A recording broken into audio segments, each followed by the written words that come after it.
transportation. You'd see people kind of just hopping off of the sides of the island and then taking flight on their birds and flying around. So there's going to be a lot of gameplay based around that.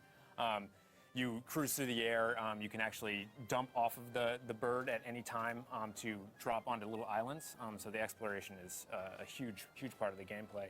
What you're seeing actually right now is a small game that you have to do at the beginning where you're basically trying to test your bird skills to catch one specific bird that's carrying a statue, and it's one of the ways that Link proves sort of his mettle and his skill as a bird pilot. The exploration is sort of reminiscent of Wind Waker for me, actually, because you sort of get this sense of a sprawling sea of clouds that you could just drop down at any point and explore individual islands.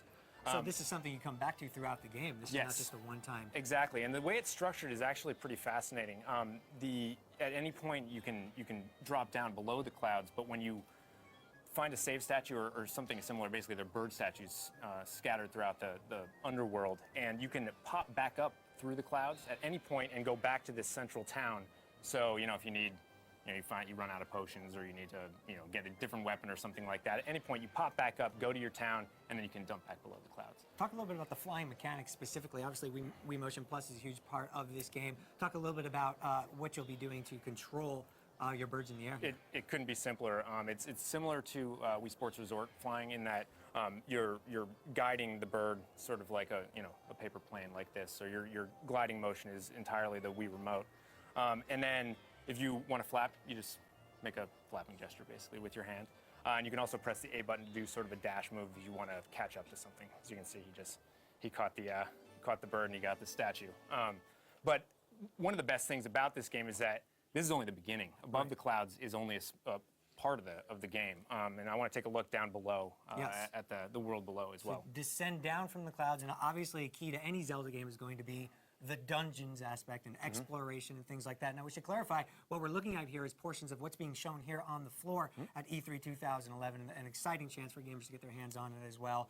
But walk us through what we're taking a look at here in just a moment with the dungeons and obviously the exploration gameplay. Talk about the emphasis that will be placed here in Skyward Sword. Sure. Well, I mean, of course, with the Zelda franchise, it's always a very delicate balance of wanting to show stuff that is familiar, people expect out of the Zelda franchise, but also do new things.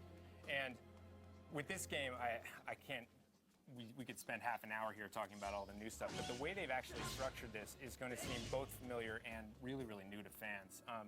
You'll, of course, sort of be looking for dungeons and be expecting to find items in dungeons, but this entire game is practically a dungeon. I mean, you'll basically be going through an area just to get to the dungeon is practically a dungeon in and of itself.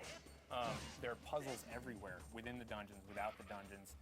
Every enemy is practically a puzzle. As you can see, he's fighting here, and with Wii Motion Plus, of course, he's, every motion is mapped exactly like this. So you can't just go in there and start flailing around at enemies like this. Every enemy has tells. Every enemy will open himself up for a moment, and you have to strike at that moment or block him with your shield at that moment and then hit him. Really, every aspect of the game is sort of infused with puzzleness, as it were. And then even the structure of going to dungeons is very, very different. I mean, you'll find yourself going back into a dungeon that you were in previously. You might go back into the first dungeon hours and hours later in the game, which is totally new for the franchise. The story elements are what unlock you and take you back to these same places, and what keeps them fresh? Because, I mean, off the top of the bat, that sounds, the word backtracking comes up. Oh, yeah. It's not It's not that at all. One of the most important features in the game is sort of finding items and finding, looking for plot elements amongst all the things that are going on down in the world below. And one of the things that keeps it fresh, I know for me anyways, with a lot of the older Zelda games, I'll be looking for treasure chests, and I find treasure chests and I get some more rupees, and I'm like, great, I get some more rupees.